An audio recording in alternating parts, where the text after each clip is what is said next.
Oi, gente, tudo bem? Olá. Bem, Olá, Hoje a gente tem aqui como convidado para os nossos diálogos o professor Frederico Ferri. Ele é mestre em Direito pela PUC, professor universitário e procurador do Conselho Regional de Medicina de Minas Gerais. Eu acho que é uma grande oportunidade para a gente saber como andam essas questões, todas essas questões difíceis diante da pandemia, como anda essa relação dos médicos e seus pacientes, enfim, qual é esse novo modelo, né, essa nova situação diante da pandemia. Fred, super bem-vindo. olá pessoal, é um prazer imenso dividir com vocês esse momento, né, o Diálogos que já está tão famoso, né, muitas pessoas têm elogiado essa forma de debate que vocês criaram, né, é um prazer estar com pessoas tão queridas, né, o Bruno desde a graduação, lá no NAP, né, Bruno? Quando a gente discutia já algumas questões, eu me lembro de tratar de responsabilidade criminal da pessoa jurídica na lei de crimes ambientais. Né? isso mesmo. A Yara, né, já tive o prazer de participar de obras coordenadas por ela, de palestras, né, dividimos palestras recentemente lá na Universidade Federal de Lavras, e a Fatinha dispensa comentários, né, é uma referência para mim acadêmica, né, já entrei na fila de adoção, né, eu quero também que ser reconhecido, né, como que ela seja minha mãe afetiva acadêmica, né, a Yara Sócio-afetiva acadêmica. sócio-afetiva acadêmica, né, a Yara já tem esse reconhecimento e eu já estou na fila, espero conseguir em breve. Mas é um prazer imenso estar aqui com vocês hoje. Ah, Fredinho, você está no nosso coração. Só falta chegar na PUC logo para fazer seu doutorado, né? Enquanto isso, a gente vai batendo um papinho com você aqui sobre essas questões, porque eu acho que você tem tido um papel muito relevante no Conselho Regional de Medicina como procurador, é uma pessoa muito reconhecida, e eu gostaria que você começasse a falar sobre isso, assim, para nós um pouco. Como é que tem sido esse papel do CFM, do CRM, principalmente, né? Aqui, já que você tem esse contato, nesse apoio aos médicos, aos profissionais da medicina? É importante a gente, logo no início, definir o papel tanto do Conselho Federal de Medicina quanto dos conselhos regionais, porque às vezes as pessoas até não sabem efetivamente qual é essa função do Conselho. Né? O papel do Conselho, efetivamente, é defender a sociedade de médicos que atuam de maneira antiética. E nesse sentido, o Conselho ele vai julgar e processar eticamente os médicos sobre essa perspectiva ética. Mas, ao mesmo tempo, os conselhos também têm esse papel de orientar, né, os médicos, esse caráter pedagógico de orientar os médicos, e nessa situação que a gente está vivenciando da pandemia, os conselhos eles têm, de uma maneira bastante efetiva, tentado dar suporte aos médicos nas mais diversas dúvidas que a gente tem vivenciado, né, do tipo uso do EPI, a obrigatoriedade ou não do atendimento quando esse médico não tem o EPI adequado, as questões que envolvem a própria telemedicina, né, há muitas dúvidas ainda, a resolução de 2002 que está em vigor, ela é muito simplória, a lei que foi publicada recentemente também, ela é muito rasa, então os médicos têm muitas dúvidas como na prática realizarem, né, a telemedicina, questões que dizem respeito à prescrição de medicamentos, né, em especial a cloroquina.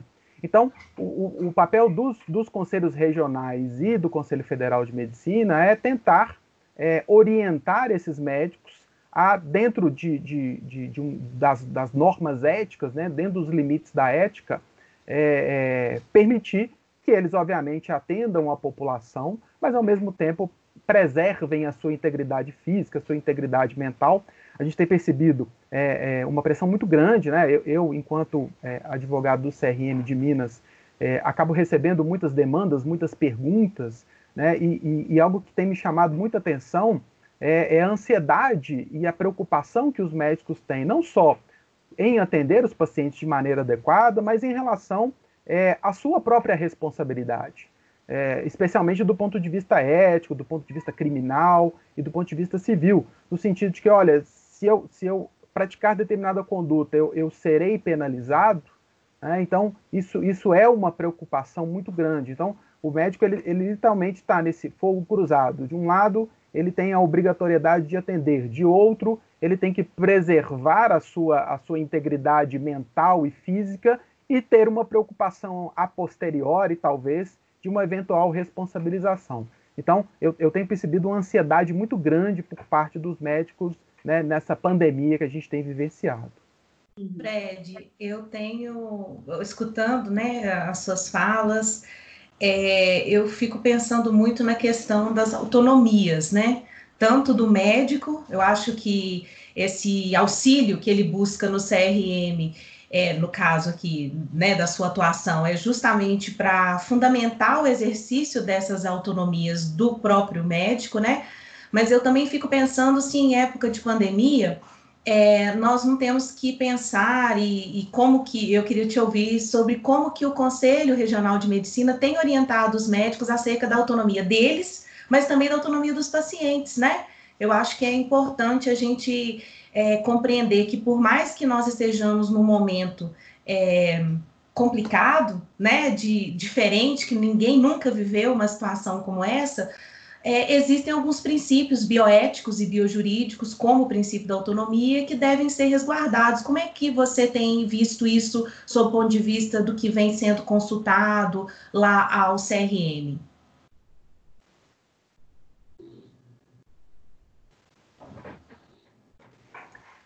De fato, há uma construção, tanto do Conselho Federal de Medicina quanto dos conselhos regionais, já há algum tempo, e a gente percebe isso pelo Código de Ética Médica e pela grande maioria das resoluções, de que deve-se tentar conciliar os interesses tanto do médico, né, a autonomia do médico no exercício da sua profissão, como o respeito à autonomia do paciente. E é interessante você citar isso. Eu tenho percebido que alguns médicos têm entendido que esse momento da pandemia que a gente está vivenciando, em tese, estaria retirando ou pelo menos relativizando um pouco o direito do paciente. E de maneira nenhuma, né, essa relação entre o médico e o paciente, ela continua sendo construída a partir desse diálogo, especialmente nesse momento tão excepcional que a gente está vivendo. O diálogo entre o médico e o paciente é essencial para que o paciente possa, naquelas situações em que tenha discernimento, possa tomar as suas decisões. Por mais que essas decisões, num primeiro momento, causem um certo desconforto no médico, que alguns deles ainda têm aquela construção de que eu tenho que fazer tudo para alcançar o bem-estar do meu paciente, mas por vezes o paciente pode simplesmente querer abrir mão desse direito. Outro dia, só para exemplificar, né, eu recebi uma pergunta na qual o médico estava receoso de atender à vontade de uma paciente que tinha já sintomas da Covid-19, não havia ainda a confirmação do diagnóstico, mas que já tinha manifestado de pronto que não gostaria de ir para a UTI, de se utilizar de respirador, por uma questão pessoal. Então o médico ficou muito, muito inseguro com essa situação, partindo desse pressuposto de que a gente vive a pandemia em tese seria um momento de exceção.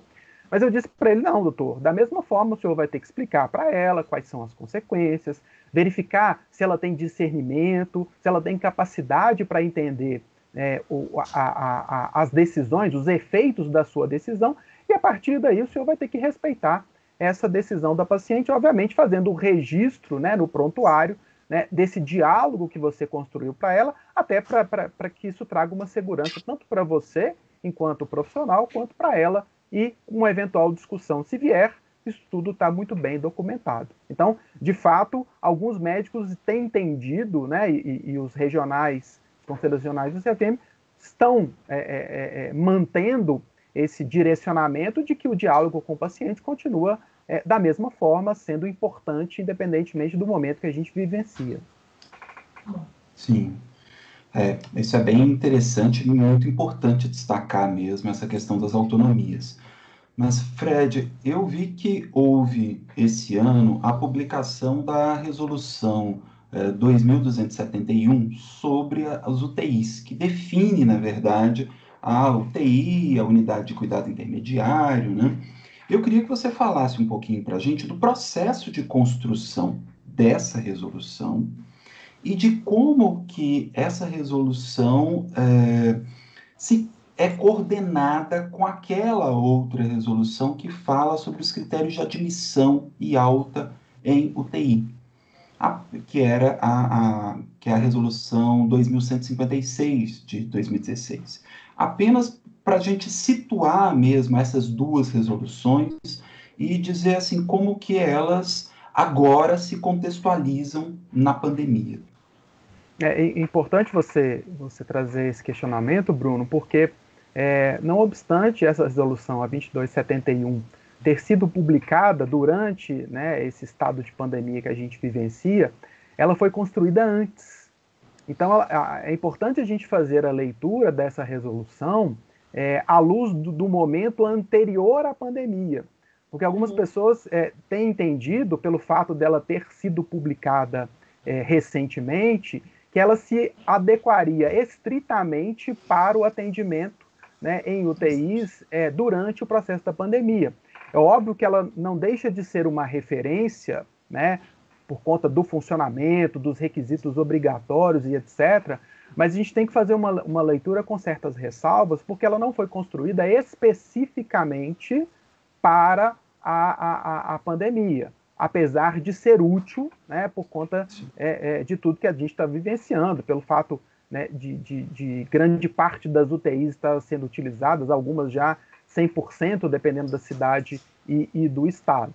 Né? Então, tanto a resolução anterior quanto essa, óbvio que elas se comunicam, elas se complementam, mas deixar claro que ambas não foram construídas especificamente para tratar da pandemia, não obstante, sejam importantes, né, devem ser lidas nessa situação, com, obviamente, algumas ressalvas por conta da peculiaridade do momento que a gente vivencia. Sim, só para completar, o que você acha daqueles critérios de admissão e alta de UTI como critérios para priorização hoje de leitos, caso haja realmente, né, todo esse grande número de demandas aqui em Minas Gerais e que com isso a gente venha a beirar o colapso do sistema de saúde. Você acha que esses critérios eles seriam importantes, então, para os hospitais adotarem como medida de priorização de leito? Bruno, eu acho que eles são importantes, né, como uma referência, mas eu tenho um pouco de receio de se adotar estritamente o que está ali previsto, na medida, primeiro, das diversas realidades que a gente está vivenciando, dependendo do estado. Eu não posso usar a mesma regra, vamos dizer assim, lá para o estado do Amazonas e para o estado de Minas Gerais, porque as peculiaridades são muito distintas. Eu acho que, como referência, talvez seja importante, mas não como efetivamente a regra a ser adotada durante a pandemia. Talvez fosse uma boa ideia o CFM talvez trazer algumas regras específicas, né, modificando essa resolução ou trazendo uma outra com critérios talvez um pouco mais objetivos, porque a grande discussão, ou uma das grandes discussões que a gente tem vivenciado, é justamente a falta de leitos, ou o número de leitos é menor do que o quantitativo de pacientes. E aí, aquela velha escolha de Sofia pode se apresentar, pode não, já está se apresentando, né? Então, talvez seja um momento, tanto do CFM, quanto das entidades médicas, da sociedade, tentarem criar alguns protocolos um pouco mais definidos, não obstante essas peculiaridades. Então, essas resoluções eu acho que são uma referência, mas eu tenho um pouco de receio de elegê-las como a forma absoluta para a resolução desses problemas por conta desse momento que a gente vivencia. Perfeito, eu acho que é muito bom, né? Falamos junto, né, Bruno? Isso. Mas realmente, Fred, existe uma possibilidade de a gente pensar em diretrizes, né, num esquema hermenêutico para essa utilização, mas isso não pode ser absoluto. Talvez até, já que o Bruno tinha mencionado a resolução de 2016 do acesso às UTIs, né, tem lá o artigo 6º, o artigo 9º, se não me engano, né, Yara? Acho que nós chegamos a falar do artigo 9º, que fala da não discriminação, em qualquer situação e tudo mais, talvez uma releitura daquele artigo 6º como critério, né, porque foi feito no momento na verdade, de uma situação ordinária e não extraordinária, e talvez o CFM pudesse utilizar a mesma resolução, né, para essas questões extraordinárias, mas com uma releitura ou com alguns pontos mais específicos, né? Pensando na sua fala, me veio essa questão. Mas o que eu queria trabalhar aqui com você é puxar na sua primeira fala, quando você fala de todos os problemas que vêm sendo enfrentados junto ao CFM, ao CRM, as dúvidas que são criadas. Me parece que o CFM perdeu uma grande oportunidade de manter em vigor a resolução de 2018, que é a resolução número 227 sobre telemedicina. Eu não sei se você poderia falar um pouquinho disso para nós, porque essa resolução ela era muito bem elaborada, com conceitos muito bem claros, específicos, falando sobre a necessidade, a importância da telemedicina, trazendo vários aspectos relacionados à telemedicina. No final, ela foi revogada, né? Teve o efeito repristinatório, voltando a vigorar a resolução de 2002, que é a 1643, que é uma resolução extremamente simples, uma resolução curta e que pouco fala sobre a telemedicina. E hoje, num momento desse, como nós estamos vivendo, a telemedicina tem sido uma forma importante de consulta, né, das pessoas, enfim. Como que você vê isso? Como que o Conselho Regional tem trabalhado essa questão? Eu concordo com você que essa resolução de 2018 era uma resolução muito bem feita, né? Houve um estudo bastante aprofundado, inclusive o relator dessa resolução, doutor Aldemir, era uma pessoa próxima a mim, porque fazia parte de uma comissão lá no CFM juntamente com ele, e ele, inclusive, me passou, né, as diversas literaturas que ele consultou na construção dessa resolução, inclusive artigos dos Estados Unidos, da Itália, ou seja, vários artigos estrangeiros, né, e formas de realização dessa telemedicina fora do país. A resolução de 2002 ela era muito simplória. Vocês imaginam, em 2002, qual era a tecnologia? Outro dia, por curiosidade, eu fui ver um histórico da tecnologia. O primeiro celular smartphone, vamos dizer assim, que era aquele BlackBerry, ele é de 2002. Vocês imaginam? O Skype, que nós estamos falando agora, ele é de 2003. O YouTube é de 2004. Vejam, em 2002, nós não tínhamos uma tecnologia que comportasse o uso da telemedicina. Tanto é que passaram-se 16 anos até que viesse uma resolução muito bem feita, né, com critérios muito bem delimitados com relação a quais tecnologias poderiam ser utilizadas, a proteção ao sigilo, a integridade da informação, a guarda dessa informação que era compartilhada, além das espécies de telemedicina, mas por questões talvez um pouco políticas, essa resolução foi revogada e, consequentemente, a de 2002 voltou a entrar em vigor. Mas, recentemente, e aí a males que vem para bem, né, o fato da pandemia ter acontecido, de uma forma ou de outra, obrigou o CFM a autorizar o uso da telemedicina, né, sem estabelecer, pelo menos num primeiro momento, critérios muito rígidos do seu uso, até porque as tecnologias estão talvez se apresentando melhor neste momento e a gente está entendendo qual é a mais adequada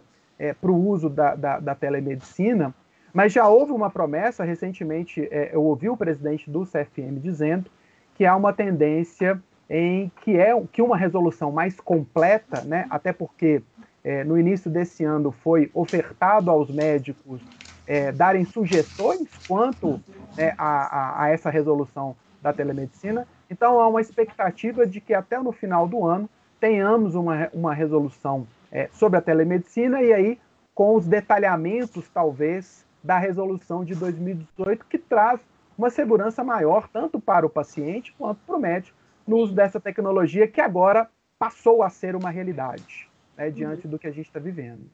Fred, então eu acho que tem alguma crítica do CFM, dos CRMs, né, ao veto do artigo 6º da Lei 13.989, né, que é a lei da telemedicina, e que, em tese, com o veto, retirou a possibilidade de que o CFM fizesse essa regulamentação. Você está apontando aí para a gente que ela virá, né, até o final do ano, mas sem esse respaldo. Como que você entende que o CFM e os CRMs enxergaram, né, esse veto presidencial ao artigo 6º da Lei de Telemedicina? Yara, eu confesso, e aí foi uma impressão tanto dos regionais quanto do CFM, que causou uma certa surpresa esse veto, na medida em que a própria elaboração do projeto de lei e as modificações que se deram durante o processo legislativo, houve uma participação bastante ativa do CFM. Então, na verdade, essa inclusão do artigo 6º, delegando ao CFM a possibilidade de regulamentação após a pandemia, era algo que foi construído, né, pelos poderes, né, pelas autoridades ali envolvidas, né, e causou certa surpresa. Por outro lado, Yara, ainda que tenha havido esse veto, e aí eu já ouvi a notícia de que o CFM, no Congresso Nacional, tentará cassar esse veto, né, pelo menos é um propósito. Independentemente disso, eu acho que faz parte do poder regulamentar do CFM, né, conforme estabelece a Lei 3268 de 1957, esse poder de regulamentar eticamente a medicina. Então, se o CFM tiver essa preocupação e terá de regulamentar a telemedicina, atendendo justamente à sua função, à sua prerrogativa de regular a conduta ética, eu não vejo nenhuma ilegalidade, né, nesse sentido.